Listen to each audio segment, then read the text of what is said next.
My name is Kellian Adams Pletcher. I am a game designer and head of Greener Labs, which is an indie games creation studio. We've been around for about 10 years. And my specialty is creating games and interactive experiences in physical locations. And so sometimes that means that I do digital products and sometimes I do physical products, but my favorite is when I get to smush them together and have physical and digital products. And so because mostly I tell stories in locations, and you guys are storytellers, I thought I would talk about telling stories in locations. In my corner of the world that I know maybe a little bit more about than most people is the intersection of story and museums, although I think Halsey could probably say as much about museums as I could. We've worked on a lot of the same types of projects. So I'm going to tell you guys a story. It's one of my favorite stories. On a cold, dark night in Pittsburgh, Pennsylvania, I went to a place where they ushered me into the sort of side door of the building, right? So I was in sort of the industrial part of this building, and I had to go into this sort of industrial freight elevator with 5 other people. They assembled us into groups of 5, and they asked us questions. And so they said, you know, do you like this? Do you like that? Do you like this? Do you like that? Yes, no, yes, no. I had to be really fast about it. And then they gave us an object. They were like, okay, you are the egg. Next person, yes, no, yes, no, yes. You are the stick. And then they usher us into this freight elevator. Freight elevator has a person sitting in a wheelchair with a big sign that says silence, and it goes up. Silence. The guy gets out of the wheelchair, walks over, and opens it up for us, which I thought was a nice touch. So we open it up, and there we are in the gallery, the modern art gallery of the Carnegie Museums of Art. And so we're talking massive, right? If anybody who's been to the Carnegie Museums of Art before, okay, so a couple of people, so you know how big this building is. And so we're in this big building, only 5 of us at night, and it's all dark except for a pathway of lights. Whoa! Except for a pathway of lights. And so we're following this pathway of lights through the gallery, and there's just like a little bit of light, and there's sort of this modern art in the dark just sort of looming around us, and 5 of us just sort of clip, clop, clip, clop, clip through this gallery, and it's huge. At the very end of this pathway of lights is this big pillar, and on the top of this big pillar is a Buddha, all sort of lit up in pink. And so we're going along this pathway of lights, and to our left there are these paintings from, you know, probably 18th century, you know, the old-fashioned, like, American paintings where they're very wooden and creepy with the eyes that look like they're watching you. So we're walking towards this Buddha down the lights, and there's a girl at the end. She's all in white. She's got a bell. And she says, egg, you have to take the red path as the egg. So I took the red path. So I go through the red path. Now I'm completely by myself, right? Previously I had 5 people with me. Now I'm alone. And I'm walking through this dark gallery by myself, following a red trail of lights. I had very clunky shoes, so click, clop, and I'm echoing all the way through. And there's the trail of light stops at this one square of light.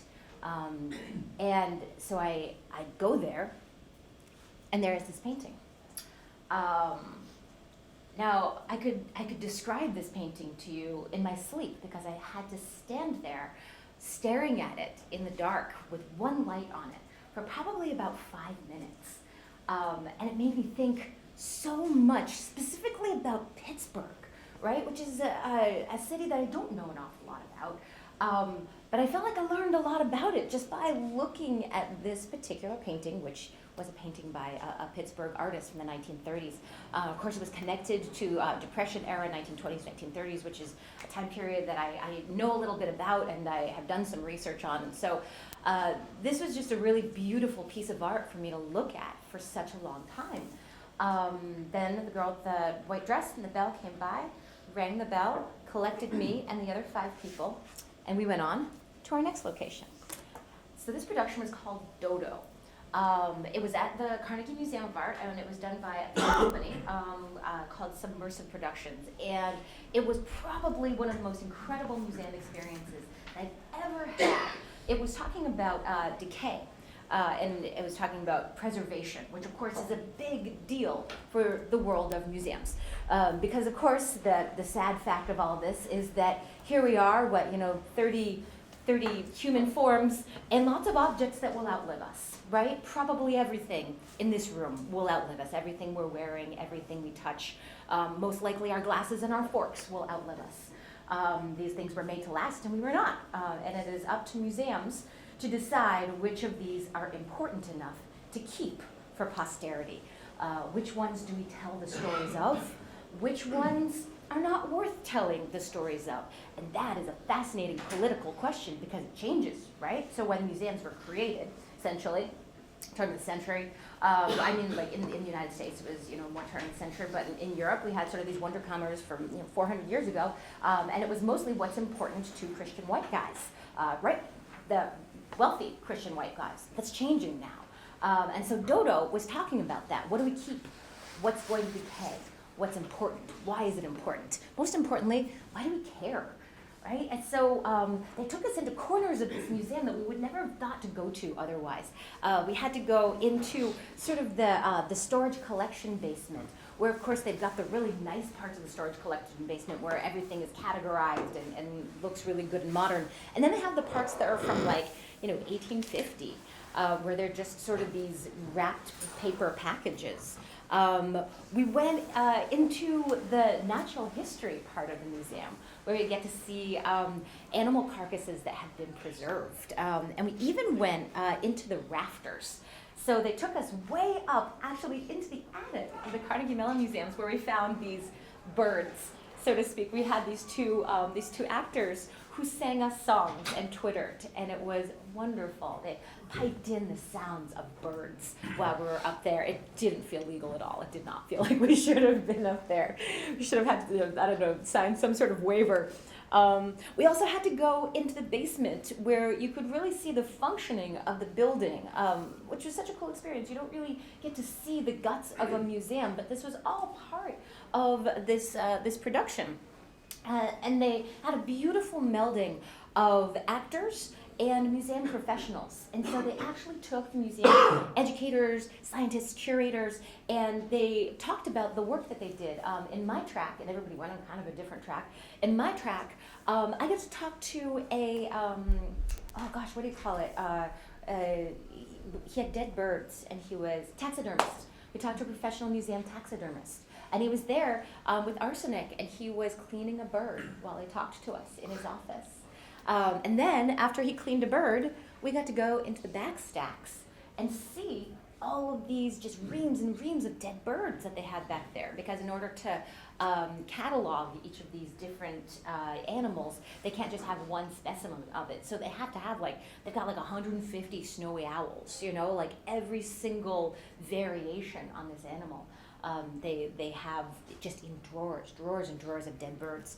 And then another fascinating part, talking about decline, decay, what lasts, what doesn't last. They finish us in their minerals and gems room, which is gorgeous and just full of mirrors and soft music. They give us a cup of tea, and they're like, hey, these things have been around for 1 million years. How cool, right? And you never really thought about it in that context, right? Because you were thinking about things in terms of what would die, what would not die, what would stay, what would not stay. And then there's this, right? This has been around for as long as there's been land for the most part.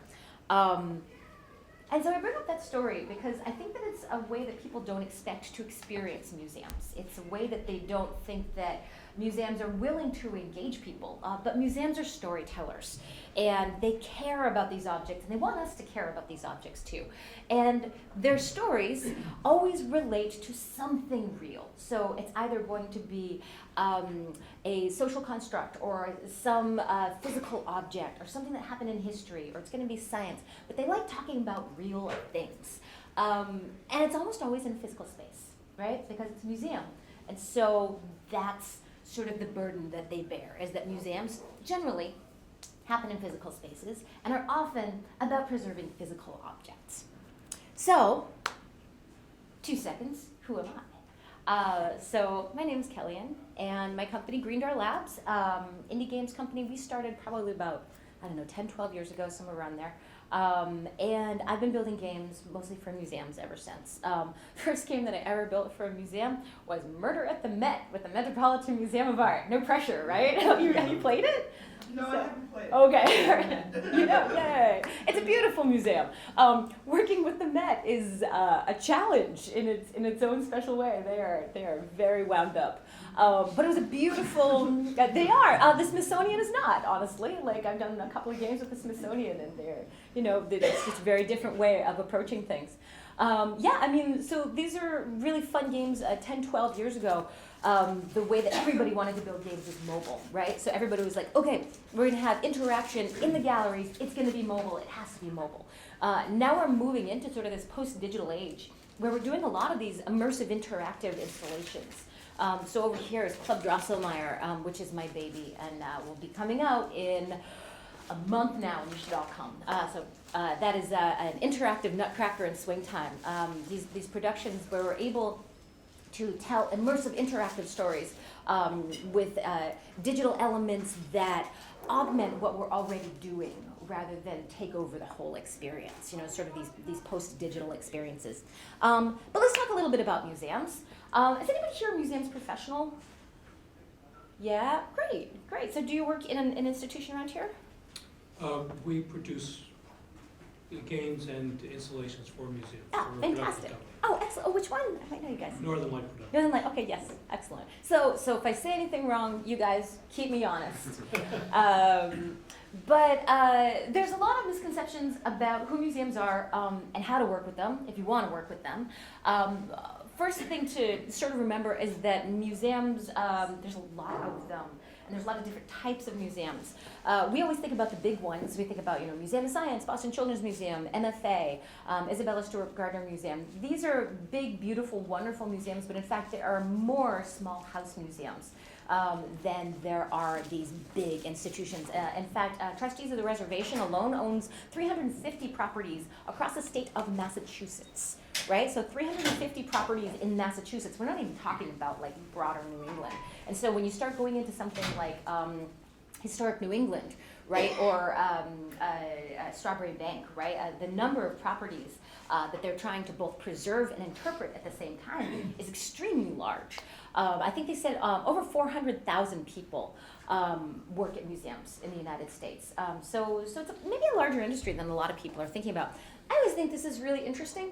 Support for museums is robust, regardless of political affiliation. Even though there's a campaign among museum workers right now called Museums Are Not Neutral. Every time you go to a museum conference, people have those big t-shirts, Museums Are Not Neutral, which is a very interesting point, right? What it's saying is what we choose to preserve is a reflection of our values, and our values are not neutral.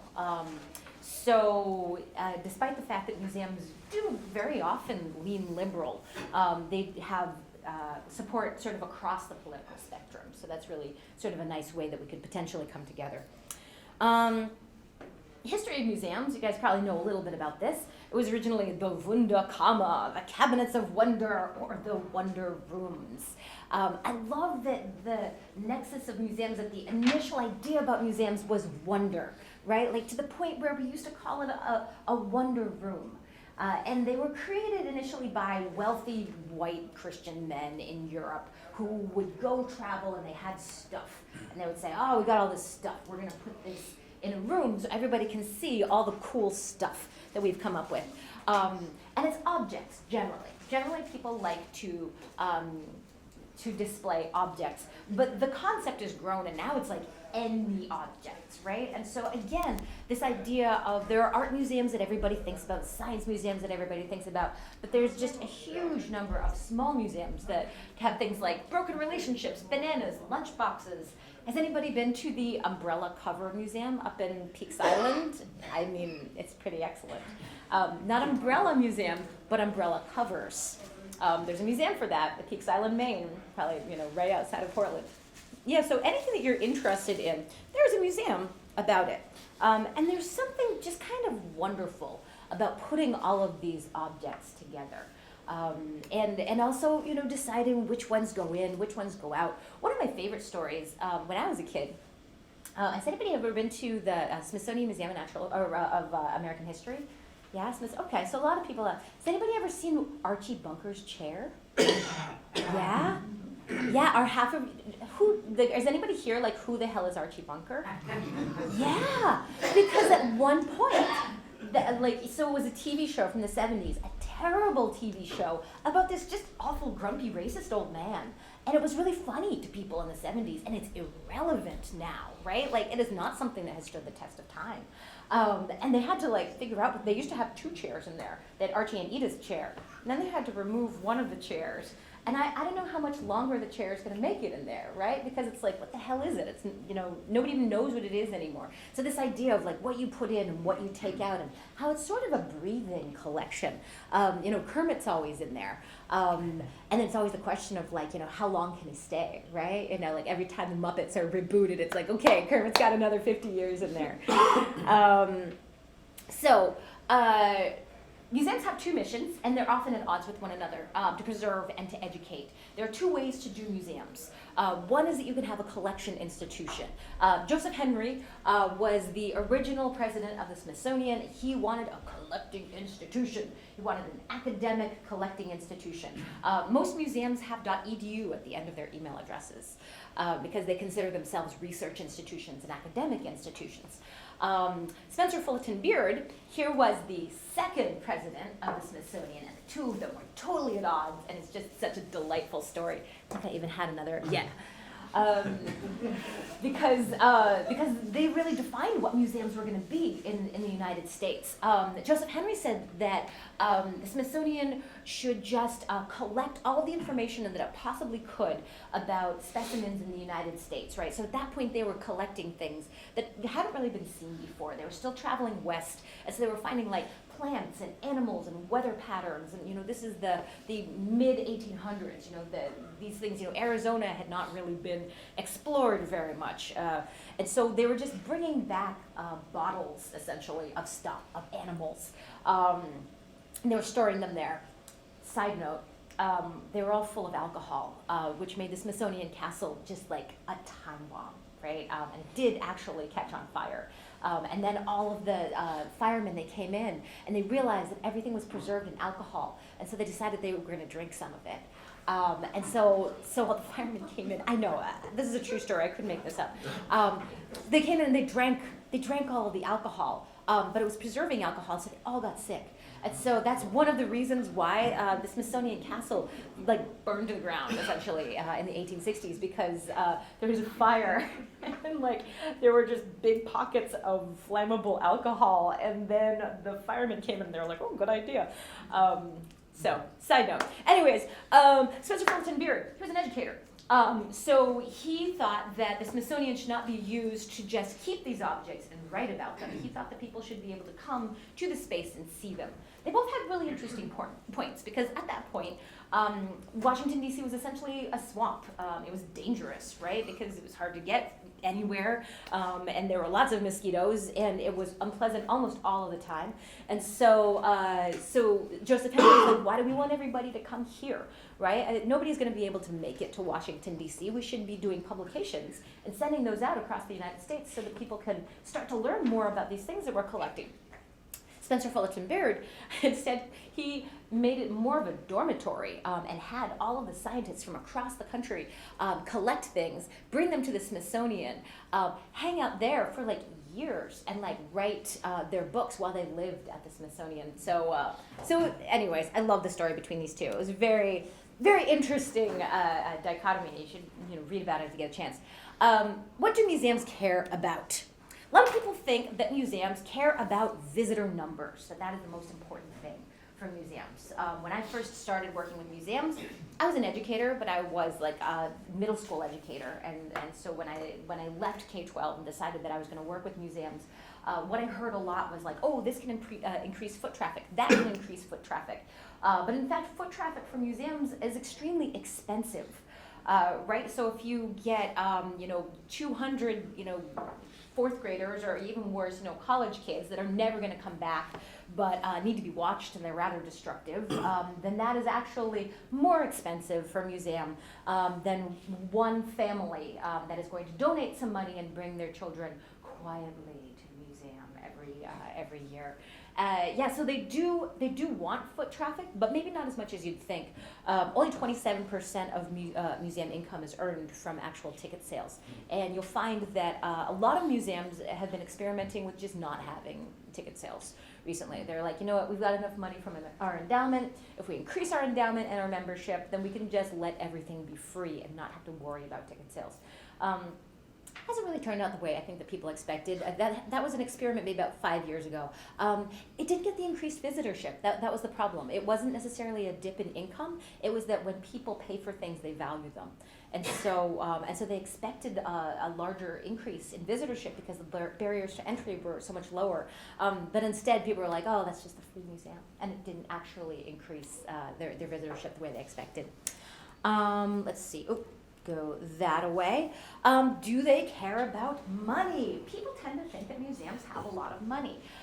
Museums have a lot of money tied up in collections. Museum people don't actually make any money. And so when you go into a museum and you're talking to people that are making $50,000 a year. And this is a curator, right? I mean, so these are people at the top of the food chain for a good-sized museum. They're still making $50,000 a year. So if you say to them, oh, I've got a way that your museum can make more money, they'll be like, okay. But obviously they're not in this for the money, or otherwise they would not be ridiculously overeducated in order to be, grossly underpaid.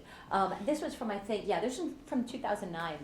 So it was 10 years ago. So, even be generous. Let's add $10,000 to each of these numbers. You're still seeing highly overeducated people that are highly underpaid.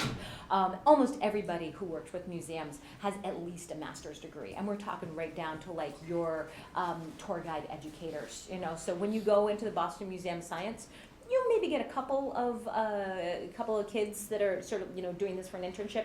But most of them are probably going to be people who had graduated with their master's in education or museum education or something like that. Do they care about status? No, they have status. They don't care about you. I've seen a lot of organizations that have kind of got in there and be like, oh, but we're Harvard, and the Met is like, big deal. So if you go in there, being like, oh, well, you'll be affiliated with MIT. Well, that's great, but we're already the Smithsonian, so thank you very much. So they already have this status. They don't really need partnerships with anybody. That's not a big deal for them. What they do care about is increasing empathy, because that is one really tangible thing that museum visits have shown, that students especially who go to museums are more likely to be able to empathize with other people in other situations. And by looking not just at the website, but at the physical object, it actually increases empathy and people's ability to relate to other people. There's something about like the real thing, like not just seeing it on TV. They really care about serving underserved populations. I know it doesn't feel like it most of the time, because of the structure of museums and the structure of society and the way things are set up.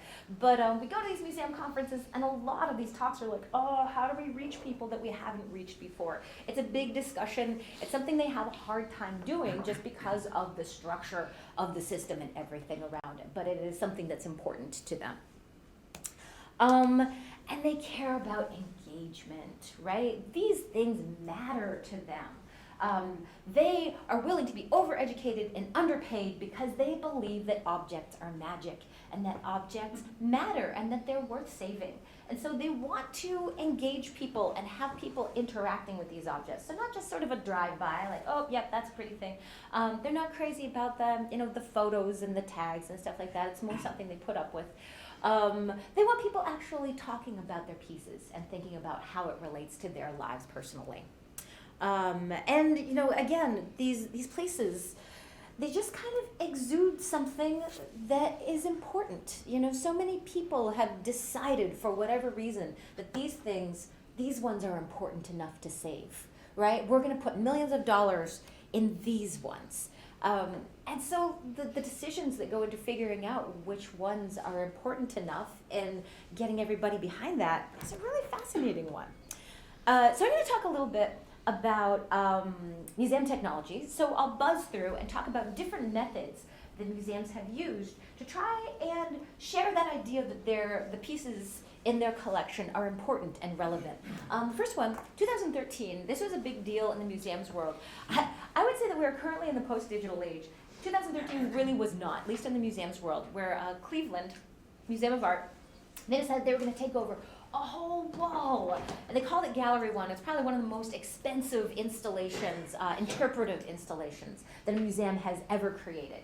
And they had this huge wall, and every piece of art was in that wall. And you could go up to the wall, and you would touch a piece of art, and it would come out, and you could kind of move things around, just this massive touch screen. Kind of interesting, because in 2013, that was like the be-all, end-all, big deal.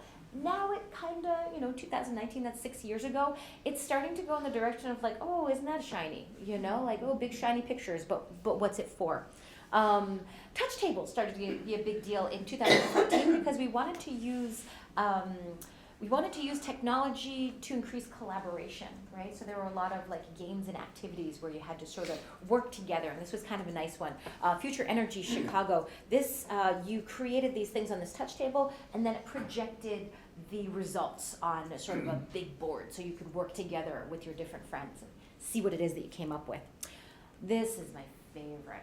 Connected Worlds. 2015, I think this is going to make it past the post-digital world because the interaction is just so beautiful, and the pedagogy is really nice, like it actually works. So this is something that was created for mostly like kid groups, right? So, large groups of children. You go in, here's your waterfall, these are your logs, you redirect water into these different environments in order to create ecosystems. And then you sort of hold your hand above the ecosystem where you want to plant something. You open it, and a little seed will sort of pop out of your hand and go into the ground. If you've directed it so that there's enough water, then the seed will grow. But if it doesn't have enough water, then the seed kind of lands in the dust and it dies. And so then you have to redirect water so it doesn't get too much water. And then these other animals will come in and things will grow and they'll interact with each other. And it's just really fascinating because it goes all the way around. And it can house maybe, 50 people. And everybody is able to like plant things and move things and work together. So again, technology enabling this interaction related to content. It's just a really beautiful piece. It's in New York, so if you ever get a chance to go, it's in Queens. It's 100% worth it. 2016, this is a piece, this is the first immersive piece that I ever saw in a theater. It was called H.T. Darling's Incredible Museum. It was a great piece, and it was all about the provenance of museum pieces. Where do these pieces come from? How many of them are stolen? How do we repatriate them? This is a big question in museums right now, and a lot of them are dealing with issues of repatriation. How do we get the stuff back to where it came from? How do we know that it is what people say it is? And this is an immersive piece, just a theater piece that really got us thinking about that. And the way that they told this story was that H.T. Darling was this explorer who had gone off to a foreign planet, and he brought all of these things back, but of course not all of the things wanted to be there. So 2016 was a year where I think museums really started to think about what could be done with theater interactions. 2018, has anybody heard of this one before? Carnegie Arena? Yeah, that's a big deal. This is like a multi-million-dollar project, started in LACMA, it's in DC right now. This is a full virtual reality immersion experience for one person. So this is one of those things where, I sort of cried just a little bit when I saw it, and I was like, what else can make people feel like they're in a physical space? Theater, like this space. Like you didn't have to spend $3 million to like build out this environment for one person. Like we could have built this into a space and it would have had more legs. But sometimes they like to build stuff just to experiment with what can be done with the tech itself. And it is beautiful. Like it is a really beautiful use of this technology. It's about the immigration experience. It's about running across the border in the South. You go into this big warehouse. You have a rig. Of course, the rig has to be tethered. So this is one of the shortcomings of VR that's being produced right now. It's getting better, Quest and Go and stuff like that. But when they want something more powerful, they always have to tether it to a bigger computer. 2019. This is really cool. Has anybody seen Dolly Lives? Have you heard of this before? Yeah, kind of a cool experiment, right? Salvador Dali, loved to be filmed. He was filmed as much as he possibly could. That man liked the camera, which means we have a lot of footage of Salvador Dali. So what happens if you take all of the footage of Salvador Dali and you decide to make him into an AI based on just these reams of him talking and interacting? And so they created essentially this Dali bot where you would go up and he would respond. It's an AI. He would respond independently based on things that he had said in different interviews or speeches and stuff. So people were really responding to that. It's at the Salvador Dali Museum. I think it's in Florida. Oh, this was gorgeous. I went to the Mori Museum of Digital Art. This is in Tokyo. And this is something that's really fascinating, right? Because the big deal about museums is that they like objects, right? They like physical objects. That's what museums are is for preserving physical objects. So what happens when the objects that we're preserving are not physical anymore, and that's what's happening. Now we have to preserve digital objects. Now we have to preserve games. Smithsonian just put their first game in their collection. They've always had sort of game shows, but they've never actually had to start preserving these games. And you know, it has a really interesting after effect, right? What happens when the materials that these things were built on are not relevant anymore, right? What happens when there's no such thing as a Nintendo DS anymore, right? Now that means that we're not able to play that game or use that art anymore. This is another really beautiful piece in 2019 at the Getty. Getty on Shudder. This is another thing that they've been doing a lot with crowdsourcing, especially at engaging teen audiences. So they partnered with, I don't remember what photography company it was, but some photography company where they had sort of a competition for teens to take photos. And then they put the photos in this digital projection installation in the Getty. It was, I don't know, a couple of months ago, wildly popular. It was a really great program. Digital projection, I think, is where it's at least for museums. A lot of people have been sort of futzing around with like, oh, what do we do with screens? What do we do with LED? But projection seems to be giving them freedom that they just don't have with other forms. Oh, hey, that looks like you. So, I figured I'd talk a little bit about my work and the work that I have done in museums. This man might look very familiar, incognito. He is a dragon. This is Save the Mudbacks at the Uss Estate. So this was a production that we did probably about a year ago. We created the Society for the Protection of Mythical Creatures, and this is sort of what the game itself looked like. So I worked with friends and artists and actors, and we took over the Uss Estate. Let's see if there are any good pictures. Oh, look kind of like that. So that's our Mudbacks right there. And this was vaguely a story about the creation of the Audubon Society, Massachusetts Audubon Society in the late 1800s, which was created by these two women, Henrietta Hemingway and Mina Hall, and they sort of had a beard, so to speak. So these two ladies realized what was happening to Massachusetts bird populations. They were very upset about it, and so they started inviting other ladies to their A-list homes, and this was one of them, right? So the Uss Estate was actually the type of home that they would have invited all of their A-lister Boston ladies to, and in fact this home was belonged to the cousin of Henrietta Hemingway, so this would have been one of the places they would visit. So they bring all the ladies in, and they're like, hey, let's just have tea. By the way, did you know that the hat that you're wearing right now is the result of over 300,000 birds that are just killed like every month in Massachusetts? Do you realize that you wear that hat and they're destroying rookeries out in Ipswich? Do you know that these birds will not survive our generation because of your lovely hat? You want to give us that hat? So, and they did. So they made the ladies renounce their hats. They left their hats at the door, and they started this trend where they made it unfashionable to wear hats with feathers on them. Within a year, they had over 5,000 members of the Massachusetts Audubon Society. They got a beard, so to speak, so there was already a Massachusetts Audubon Society, but it wasn't doing anything. So they got this guy, and they're like, hey, do you just want to sign this, and we're going to go build this stuff, and you just put it under your name. And he was like, yeah, sure, absolutely. He's an ecologist as well. So they created the Massachusetts Audubon Society, built up all of this sort of groundswell around it. Within 2 years, they had changed the legislation regarding how you're able to farm birds in Massachusetts. Within 5 years, they were able to go to national legislation, and within 6 years, the Queen of England said she would never wear another feather on her hat again. One of my favorite stories. I love it. So it's a Massachusetts story. But we decided that we didn't necessarily want it to be sort of so in your face about Massachusetts ecology. And so instead we made it about wizards. So this was about saving the munbacks. This is the northern crested Dimmoth munbacks. And as you see, he really is a noble beast, just a beautiful, respectable animal, sort of like a toad with feathers.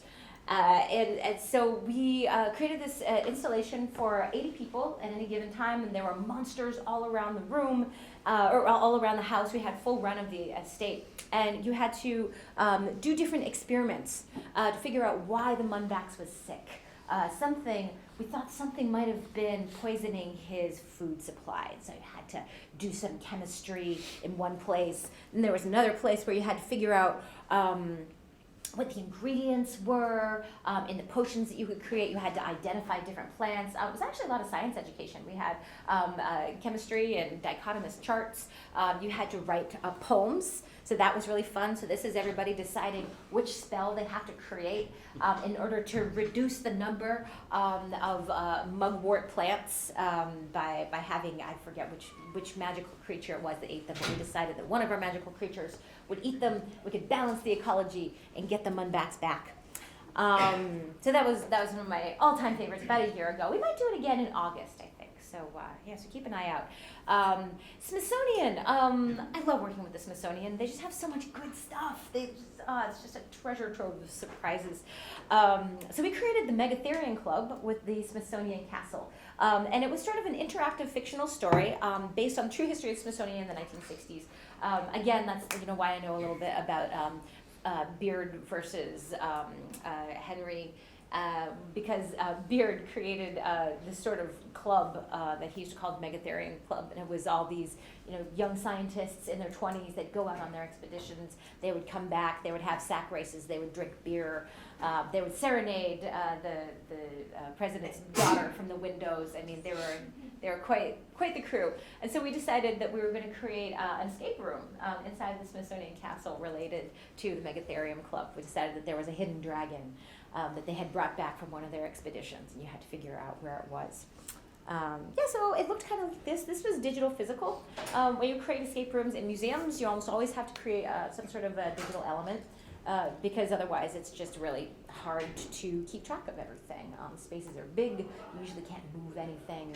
So I have a device that I call the Edventure Builder, and that is software that I have built to help me tell interactive stories. So I built this using a lot of antiques and the Edventure Builder, lots of puzzles.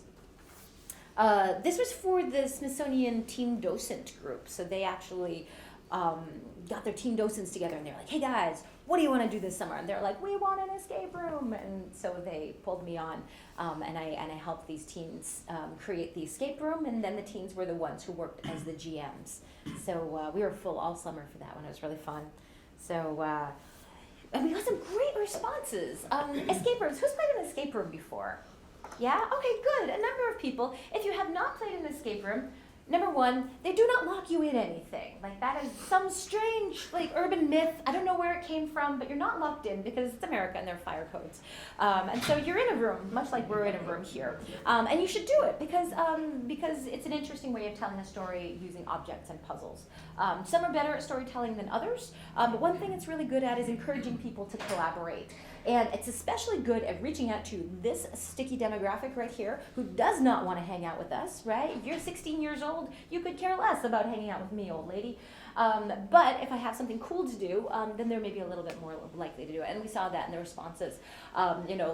This is the most engaged outing I've ever had with my preteen nephews. Oh my God, I'm actually able to get an 11-year-old to talk to me for 5 minutes. It's a miracle. So this is sort of how the building went. We had, this is, the layout of the castle, and then we had to sort of figure out what would connect to where. It was essentially a puzzle hunt. I've ended up building a lot of things that resemble puzzle hunts maybe the last 5 years or so, because it's just a really good way to engage with physical space. This is kind of how my maps look. You know, not all that fancy. Usually they have like a lot of stars and, you know, symbols and different types of content, and usually I'm the only one who could read them. So yeah, so let me know if anybody ever comes up with a standardized way of writing play maps for physical digital games, because mine are always, you know, all over the place. This is my favorite thing. Club Drosselmeyer is happening at Oberon December 8th through 13th this year, so you should absolutely go. And I have lots of cards, and I will give them to you to tempt you to come and see this production. It is an interactive Nutcracker and Swing Time. It is the biggest thing that I've ever built. And I did not do this with the museum, so this is one of the first productions that I ever created where I did actually partner with a content expert. So I had to do an awful lot of research on World War II, which is great. I love doing research on World War II. We also have a lot of robots. So we went very wide in terms of how we interpret 1942. We started with 1939. I created this in 2016. It was sort of my response to what was happening in my country at the time. It was pretty miserable, and I was thinking to myself, like, well, hey, there have been other miserable times. In fact, there have been times that were much, much more miserable, and we managed to survive them somehow, you know, at great cost, but, you know, we got there, so it's time, you know, maybe to remember other times that we have survived. And there's so many echoes between what happened in 1939 and what happened in 2016. And so each show has some sort of callback between the eras. Year one was all about big decisions, right? Where it's like, oh, isn't it fun to be part of a group? Oh my God, what did we do? In 1939, the American Nazi Party was huge, actually. The Bundesstaat was massive. They had a meeting of over 20,000 Nazis in Madison Square Garden in New York City, which is part of our history that we conveniently like to forget. There was a very active Nazi Party just waiting to activate in the United States, and it could have gone any way. We're lucky that it didn't. So we talked a little bit about that in you know, Club Drosselmeyer. And then we sort of moved on. So what I did in 1939, this was brutal. I wasn't really willing in that year to just sort of give people the endings. And again, this is the big difference between games and theater, right? Is that, like, games, there's agency, which means what you do matters, which means if you do the wrong thing, sorry. So in this game, if you gave the blueprints, you're searching for the blueprints for Project Nutcracker, version beta. This is a Nutcracker, and so, you know, Herr Drosselmeyer is the scientist, head of Drosselmeyer Industries, incidentally with a lab in MIT because it's Boston, and he's a scientist, and he's creating all of this experimental military technology. And yeah, so you have lost the blueprints, and if you give them to the bad guy, then the bad guy just shoots Herr Drosselmeyer, and then he shoots Clara, and then he drags the Nutcracker off the stage. That only happened once. The people were shocked. They were like, oh God, how could you do that? We flipped up the house lights and played Springtime for Hitler. Because that's what they chose, you know? And it's like, you choose the bad guy. I'm not going to give you the good ending. Bad things happen when you choose the bad guy. That's how life works. So I got many letters afterwards. I think the biggest response, like, that I really thought of was just this sweet little old lady. I'm a big swing dancer, and she always goes swing dancing. She's like, I loved the show, but now I have PTSD. Never do that to me again. And I was like, oh, Marcia, okay, I'll see what I can do. And so the next year, there was more of a sense of, like, okay, we need to use this medium to try and be a little bit more uplifting as best we can. But again, it is essentially escape room for 150 people. There are, this year there'll be 3 different tracks that you can take based on what it is that you're interested in. There may be something regarding Project Matapan. You didn't hear it from me. So yeah, we have a bunch of different acts and dancers. We have tap dancers, aerialists, magicians. We have a full 8-piece swing band. We rewrote the Nutcracker, and we play it in swing time so that we can dance to it every night. So we have like a big open dance floor. Everybody dresses like it's 1942, and we flood the dance floor. It's pretty fantastic. Yeah, this is what it looked like the first year. And every year, as I've learned more about how these types of productions work, it's gotten more and more complicated. And so I'm having challenging, like, I'm a big challenge right now of, like, how do I scale this thing? right? So knock on wood, I've sold out every year starting in 2016. So first we started with 2 shows, and then we had 3, and then we had 4, and now we had 5. So we sold 600 tickets last year, which just blows my mind because they're not cheap tickets. You know, they're anywhere from $45 to $85 because the overhead is staggering on this thing. But Boston seems to be keeping up with it, and again, it's sort of a shocker. Like, we were just talking a little bit about this because, it broke my heart. Like, at the beginning when I started this, I was like, oh my gosh, this is this innovation. It's this innovation on theater. The theater world is going to be so excited about this, and they're going to help me, and I'm going to be part of the theater world, and they're going to be part of the games world, and we're all going to work together, and it's going to be this big kumbaya. The theater world was not interested in this at all. They were like, this is a game, games are weird, I don't like games. And that is what I've heard, like, just kind of across the board from the theater world, which has been surprising to me. But what I have heard from is different communities, such as like the escape rooms world, like they got on board right away. The LARP world, they started getting on board with this. They were like, oh my God, this is a LARP, I can create characters. People who cared about like vintage and history, Greater Boston Vintage Society and the Commonwealth Vintage Society, they all show up in fabulous outfits and dance. The Boston dance communities, they all showed up. And so the communities that we reached out to were surprising. Just shows when you tell a story, you just never know who's going to show up. This is this year. So as you see, it's getting more and more complicated. I redacted things just in case you don't want any spoilers. But this year we're doing things, again, like you have to build these stories because they happen in physical spaces. You have to reach out to different types of audiences. So we branched in 3 different ways this way. So we've got the difficult puzzles, the easy puzzles and interaction, and the LARP only track. And you can kind of go whichever direction you want.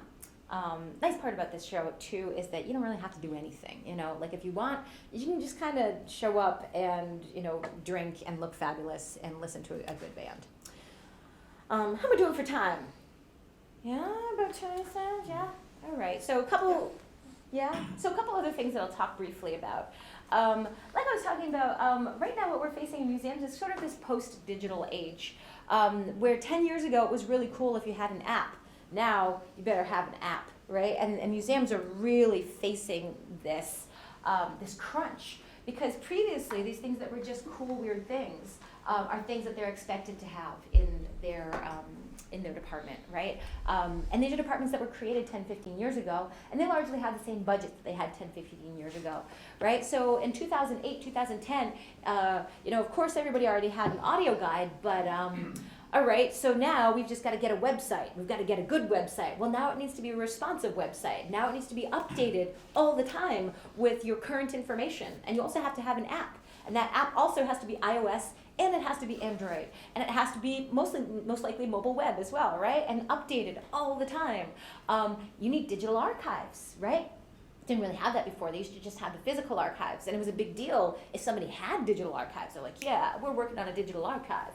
Now it's like, where's your digital archive? And not only that, it needs to be a public searchable database on top of that digital archive, right? So people expect these things. 10 years ago, it was just like, wow, that's so cool.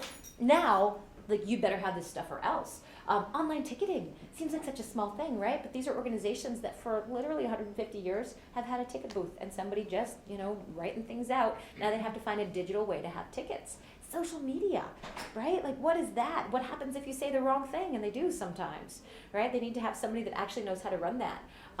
In museum informational touchscreens, that keeps happening, right? How do you create these informational kiosks that have stuff that doesn't break, right? So things that used to be sort of fancy, shiny, and new are now just expected. And now all of this is fancy, shiny, and new, right? Augmented reality, virtual reality, machine learning, artificial intelligence, robots, digital projections. These are still new, but how long, right? Until they move over into that screen. And now museums are required to do even more with less. Right, and these digital departments, they're not growing, right? They are, the demands on them are growing, but the budgets are not. So here's the challenge for us. How can museums preserve and grow their collections and also share why these things are important while maintaining a very complicated digital infrastructure on top of their complicated, expensive physical infrastructure, right? And these are things that they can't not have. they're going to have a building, they're a museum, they have to have this digital infrastructure as well because it's expected, and all on a nonprofit budget, right? So here's a couple ways to reach out if you're interested in working with museums ever at all. First of all, museums are amazing and they're so worth it, and they've got all this space and they want to work with you, right? They really want to try to innovate. But everybody does show up at museums with shiny new ideas, and they're not always reliable people. So museums are a little suspicious when people will show up and they'll be like, hey, we've got this cool new thing, and they're like, yeah, great, you're in the last 10 guys. Because I've known a lot of museums that have had startups or creators or people that come to them, and they'll give them some sort of half-created structure. And then they're like, awesome, sorry, this business closed, and I'm working in another company now. And so there's like no support for this product for them, and now the museum is stuck with all this spaghetti code. So you gotta be known, you gotta be trustworthy, you gotta meet your museum's community, you can't be a stranger. They really work within community, they work within networks, and so once you start to get to know one or two people, you get to know everybody, as these guys can attest, right? Like museums all know each other. So if you want to try something new in a space, the best way to do it is to go through somebody that they know. If you want to talk to somebody about building something new, never go to the curator. Curators are no fun at all. Sorry, I mean some of them are, but in general, they don't like to experiment. Go to the education public programs person, because in general, curators are very often the Henry versus the Beard. Right? So your curators are very often the person who's like, we are archivists, we are academic, we are preserving this, I'm creating this for posterity. Whereas your public education's program, that's your Baird, right? Like that's your guy who's like, no, I'm building this to send it out to the world. I want lots of people to see it. I want everybody to come through the doors and actually see this object. So that's why for our purposes as storytellers, more often than not, it's easier to go through the education departments. Come armed with your resources, what can you offer? Think a little bit about what they care about and be aware of staff and budget restrictions. I find that a nice, comfy little budget for museums is about $2,500. Seriously, if you want to build something and you don't want to have to go out for a grant, don't want to have to wait for a year and a half to get permission for everybody. Almost everybody has about $2,500 hanging out in their discretionary budget. So if you go to the education department and you say, hey, I got this really cool thing, it's under $2,500. If it's cool enough and good enough and they can use it, then often they'll be like, okay, we can scrape that together. Depends on the size of the museum, but that's the number that I have found to be in their wheelhouse. Be patient, be flexible, right? Because museums, they like to say they're in the forever business, and they will wait forever if you let them. So right now I just got a project with the Uss Constitution Museum. Very excited about it. We're redoing some games that they did way back in 2010. They asked me to do it 3 years ago. It just came out 2 weeks ago, and they're like, can you have it done in February? And I was like, sure, because that's how a lot of museums work, right? They went for the grant 3 years ago. They just told us now, so you kind of have to be flexible and patient. Here are some resources. Oh no, go back. There we go. Resources. I am the guest co-chair of this delightful conference, and I think you guys should absolutely all come. And even like if you don't want to come, you can submit a paper. I'm creating something called MWX. So Museums in the Web is the Museums Technology Conference. It's about the future of technology in museums. And there's a couple museum technology conferences, but this is kind of the one of record that I really like. It has a publication. And they also do something that they call MWX, which is essentially weird museum art type projects. And I'm running it this year. So if you have any ideas, come and talk to me, because I want to see all the weird, cool, interactive storytelling museum-y things that we can show off to all these people that are coming from museums all around the world to try and think about what the future of museums is and how they can possibly reach people better. The other Museum Tech Conference is MCN. MCN just happened like last week. Focuses maybe a little bit more on social justice. So it's a really great conference. It is sort of attendee owned and operated, and so the feel is a little bit different, but it's still, you know, really great innovations. Again, you know, more in the field of social justice stuff with museums. Museum Next is an international conference about the future of museums. It's in New York, or I think it was in New York. That was last week as well. So you missed everything, I'm sorry. But it's coming around again. It's coming around again next year. Yeah, so Museum Next is also really cool. That's sort of a big, shiny conference. I highly, highly recommend NEMA, so New England Museums Association. Every museum, like every region has its own local museums association. I happen to think, and I think a lot of people in the museums world will agree with me, that most of the innovative stuff is actually coming out of small museums because they're scrappy and they have to innovate in order to survive. And so going to these small local conferences, you meet people doing really cool, weird stuff. With these very surprising spaces. Like I'm going to Castle Hill next week. Has anybody been to the Crane Estate before? Yeah, okay, yeah, Crane Estate. Check out the Crane Estate. They're always doing creative stuff. I'm going to like a steampunk puzzle party next week, where it's sort of like a mystery with puzzles in a steampunk world. I'm gonna be a part of this, and apparently I'm giving tours of their basement. What? Like, I can't wait. I get to go to the boiler room. Yeah, so check out what local museums are doing, because you never know what you're gonna see. So NEMA, again, you'll never guess when it just happened last week. I don't know why all of the museums conferences happened last week, but they did. Drinking About Museums, that is a wonderful organization. We get together about once a week. I lied, once a month. Once a month, I know, right? That'll never happen. We get together once a month, and we get sort of an insider tour of some museum. We went to the Uss Estate last month. This month we're going to go to the Otis House, and like, as museum nerds are so excited about this, but there's two paintings of Mr. and Mrs. Otis from the 17th century. They've never been released, or no, 18th century. They've never been revealed before, and we are going to be able to be the first to see them, which is kind of cool. The museum itself is closed, actually, closed for the season, but we'll be able to get in there and sort of see the back end tour. So come join us. It's really great. Just Drinking About Museums. You can find us on Facebook. You can find us online. And I believe that is it. That's it. I have talked at you guys for long enough. So, wait, I'll put that up so you have resources. Oh, I'm not good at that. All right. Anybody have any questions? Yeah. Well, first, thanks. It was really terrific. Great to hear this. And my question is this. You set up a binary at the front end, education, collection, education, but actually you drill down into a third space, which is, you know, to say it in a neutral way, entertainment. And there was a talk before you came here, which was kind of about an engineering course here that has a lot of high entertainment value and no shortage of controversy.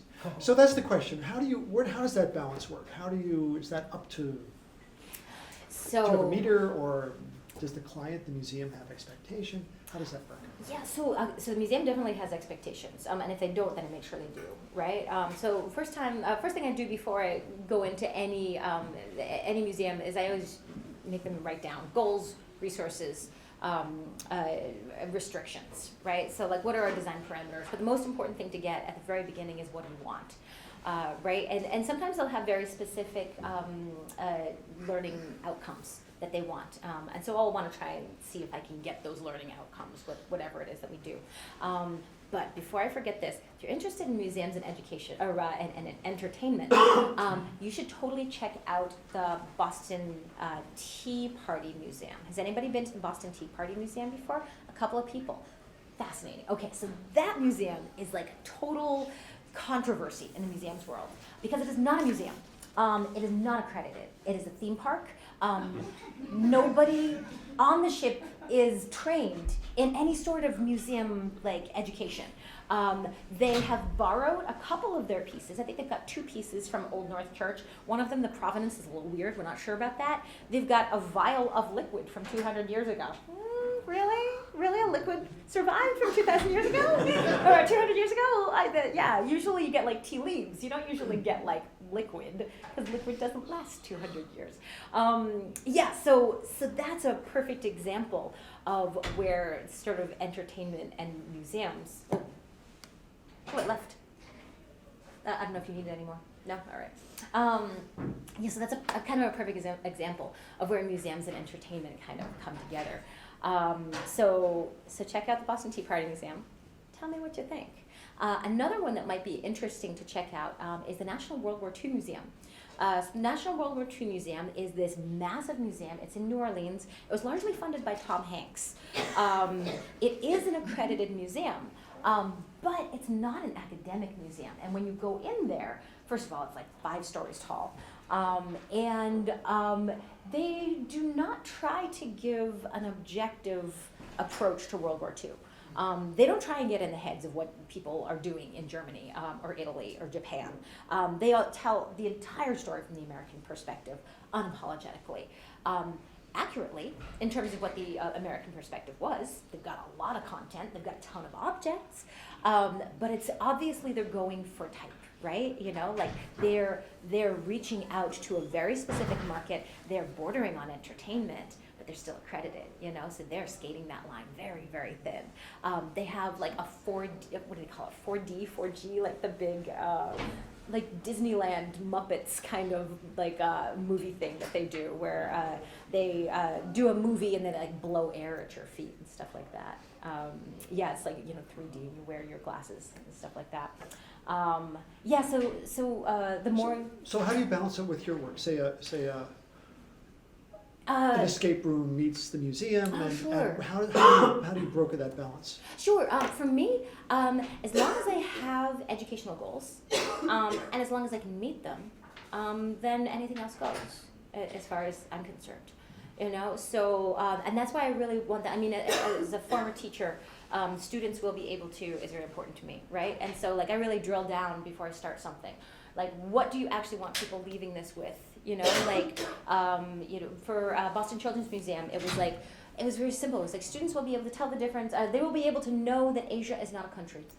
That's all they wanted, right? Like, they wanted kids to know. I know that seems like an odd thing, right? But when you're 8 years old, there's no difference to you between China and Japan. It's just Asia. And so we created these 4 very different personas from, you know, these 4 very different countries, and that was what traveled with the exhibits. You know, it had some educational content, but mostly, since that's what we were driving at, you know, it was mostly just for fun. We did one at the Harvard Museum of Harvard Semitic Museum. There is no curse on the Harvard Semitic Museum, they say, other than its name. Because it is a museum of ancient Egyptian history and ancient cultures. And with the name Semitic Museum, you'd never believe that, but that's what it was named 200 years ago. So we did this wonderful game about the curse of Hetephorus. And for that one, it's like, we had very little content, but their goal was just to get freshmen to talk to each other in the museum, right? As long as I'm able to make that happen, you know, and you want to preserve the integrity of the museum as well. You know, so I play fast and loose sometimes with, you know, fictional content. But as long as it's tongue-in-cheek, and that's the other thing, as long as it's clear that my fiction is fiction, you know, and so I will tend to go, I'm more likely to go with curses and robots than I am to go with extra characters that might exist but don't, right? And so you have to, like, it's almost safer to steer wide, right? People know that a robot doesn't exist, but like, you know, Boston Tea Party Museum, they have a character named Jason. There was no Jason in 1760, right? There was no Jason anything in 1760. That was not a name then. You know, so, but, you know, most people would know that. So, yeah, that's how I play with that.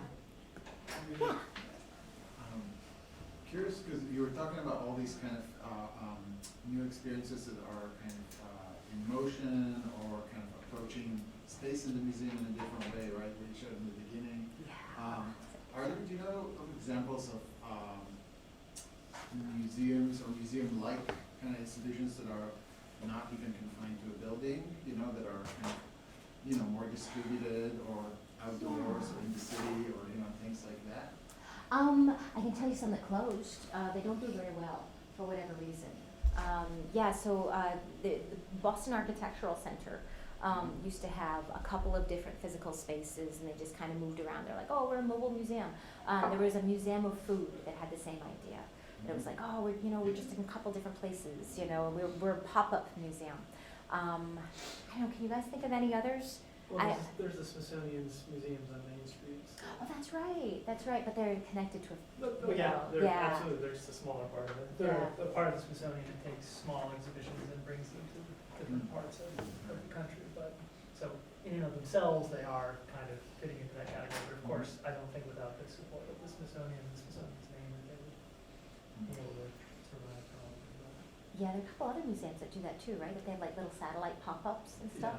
Yeah. Seems to do well when they do satellite pop-ups. Doesn't seem to do very well when they start it on their own, but they don't have a physical home. You know? Yeah. You mentioned a couple of issues and didn't take them very far. I'm wondering if they're part of your realm or not. They're some interest to me.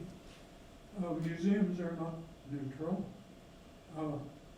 What to keep, what to discard, what to show, what to stick in the basement. And especially how to describe various displays. I'm thinking of this Smithsonian exhibition of a 4-engine bombing plane of World War II, a B-29, which dropped the first You know, yeah. nuclear weapon Yeah, it's hanging out there. on Japan. And there were extensive wrangling afterwards about how to describe the display. Who owns history? Is this a realm you get into? It's a realm everybody gets into, right? You know, so anybody who touches museums has to deal with this. You know, I think I touched on it quickly because it's so big. And everybody who does anything with these cultural institutions, that's always a question. You should check out Museums It's Not Neutral. I believe it's a website, right? Is it a website now?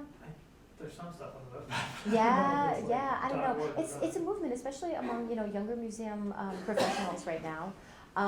You might be really interested in Museum Computer Network because they talk a lot about this different type of thing. I would say one of the largest, not trends, but conversations in museums right now is repatriation, right? Not just younger. Are you familiar with Robert C. Post? Have you read his work? Have you met the man? No? Okay. What, you gonna tell me? Oh, You're gonna make it a surprise. He's a retired Smithsonian curator. Oh, okay. Transportation, if I'm not mistaken. Oh, okay.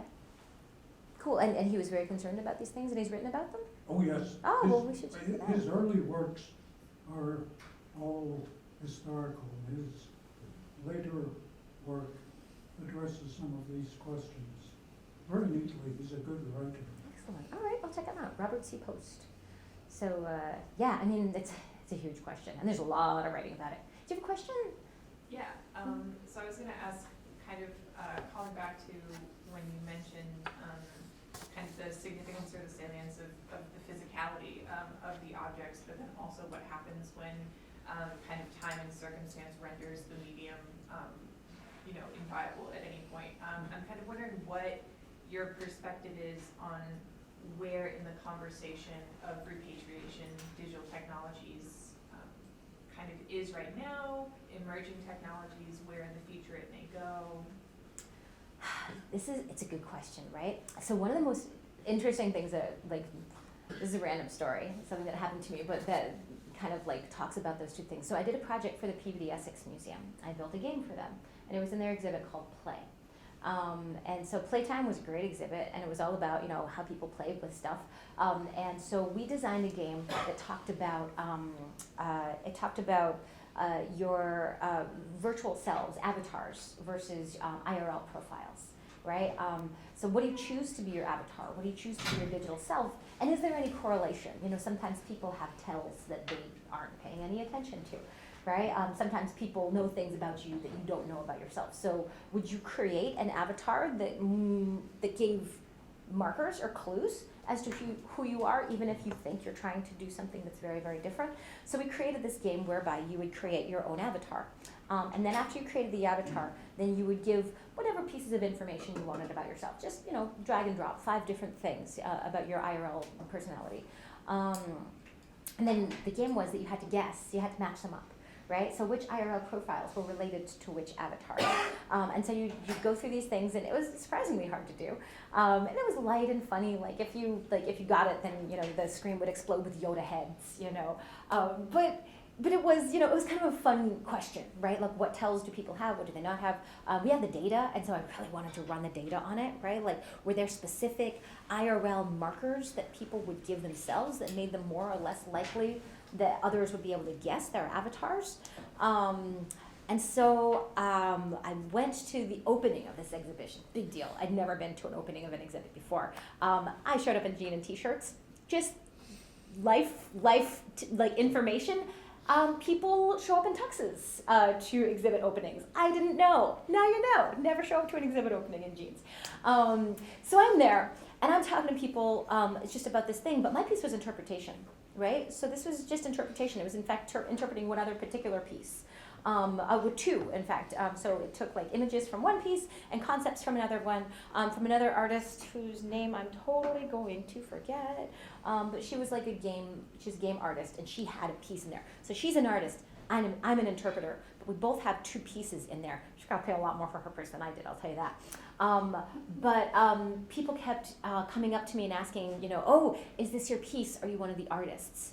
My museum friends were very careful to be like, no, she is not an artist, she's an interpreter. But my game design friends were very angry that I didn't have my name on the piece. Because in the gallery, it was actually really difficult to tell the difference between the art and the interpretation. And so I think that's one thing that's gonna start happening that's gonna be really weird, right? Because we've got web designers at museums that are creating these websites that are immersive, interactive, creative, unique, different than anything anybody's ever done before, but they're interpreters and they're not artists, right? And it's like, oh man, how do you draw that line? And they draw that line just by claiming it, right? You're the interpreter, you're the artist, but I'm not sure how posterity will do that. And I think that's a problem largely with, that's gonna be a digital problem going forward, where we're all using the same tools now. Right? Like previously, I feel like people who were interpreting a piece of art were not using an oil painting to do it, right? But now I'm using digital, hello. But now I'm using the same digital tools to interpret this piece that the artist used to create it in the first place, and they start to knock together in very uncomfortable ways for a lot of people. Did that answer your question at all?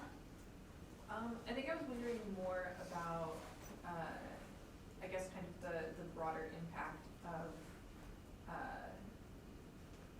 I guess ways that, ways that digital technologies may impact kind of the more political conversations around repatriation, like whether it's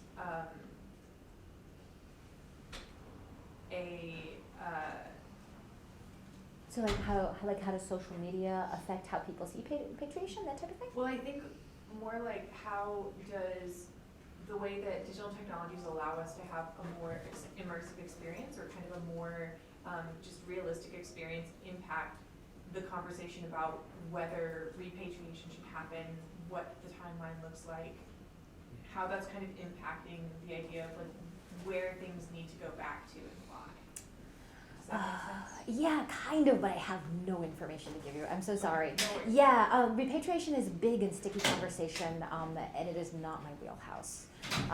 Thank God, right? I mean, really, it is so complicated. And we have people that have PhDs in repatriation that are working on this right now. So, yes, I will see if I can find out who that is, and we'll chat afterwards, and maybe I can send you in the right direction. But I am a game designer. So, so I don't think I could speak too informatively about that. Yes? It seems like a lot of your work in gaming involves sort of changing people's relationship to the museum space, bringing new groups in and sort of changing maybe what people think happens in a museum. But as far as the subject of, I'm just thinking of some of the case studies you brought up, and just from your perspective, I mean, are there things about the past or about these particular events that you think can only be learned through games? I mean, what about sort of gaming allows certain kinds of pedagogical forms of communication, certain, I guess what I'm saying is, could people learn the same kinds of things through these other forms and experiences, or is there something particular about gaming that allows for maybe a new relationship to history, a new way of knowing about the past? Yeah, I mean, obviously I think so, because that's why I'm a game designer. I mean, the basic definition of games is arbitrary rules, right? And if there are rules, then you have to follow them. And if you have to follow rules, then you're doing something, right? So the nexus of games is agency. You're doing something. And I just think that the interaction between an institution and their visitor, where the visitor has to be active in some way, changes the way that they engage with the space. I don't think that games are good for giving a very large amount of information, actually. I don't personally think that games are extremely good for delivering facts. They're good for delivering some facts. They're good for delivering like through lines and very basic facts. But if you want people to know like a lot of content, about, I don't know, World War II, for instance, like when people leave Club Drosselmeyer, I don't know if they really know much more about World War II than they did when they came in. They maybe know 3 things, right? There was a war, there was a domestic front, we did some stuff, and maybe they know the things they did. Maybe they learn a little bit about scrap drives. Maybe they learn a little bit about rationing, and how ration cards worked and things like that. But my goal when I create that type of thing is just to give them this sense of agency, like what did people do? Well, they did something, and how would you have done it differently if you had been in that situation? So games are good at doing what they do. They're good at getting people to work together. They're good at people making decisions. They're good at getting people to talk about difficult topics in ways that they couldn't otherwise, especially if the game is clever and shoots a little bit to the left of a topic, which happens all the time, right? Really, like one of the things that we're doing in Drosselmeyer this year is that we've got a bunch of women scientists, but they're extremely concerned that they're just not getting the credit that their colleagues are getting. They're pretty sure that it's because they're short. Because all of the other scientists that are doing really well in that era, they're much taller. And so they're talking to everybody about the height of successful scientists, right? Which is something that a game can do, right? That it's like, it's hilarious and and it shoots to the left of what the actual issue is, but it's something that you can talk about. Any other questions? No? All right, well, thank you for hanging out with me for an hour. Much appreciated.